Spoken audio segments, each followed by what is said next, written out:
शेतकऱ्यांचा प्रश्न थट्टामस्करीत घ्यायला लागलो तर राज्याच्या दृष्टीने हे योग्य होणार नाही असं विधान करत आमदार सदाभाऊ खोत यांनी सरकारलाच आता घरचा आहेर दिलाय। आंबा काजू उत्पादक शेतकऱ्यांच्या आंदोलनावरून सदाभाऊ खोतांनी सरकारला घरचा आहेर दिलाय।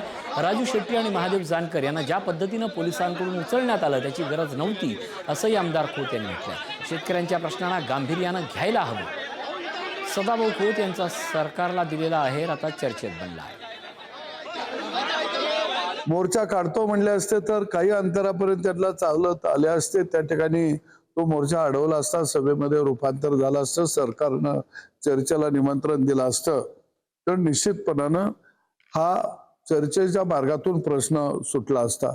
पण मला वाटतं की शेतकऱ्याच्या प्रश्नाला थट्टामस्करीमध्ये जर आपण न्यायला लागलो तर निश्चितपणानं हे राज्याच्या दृष्टीनं योग्य आहे असं मला वाटत नाही।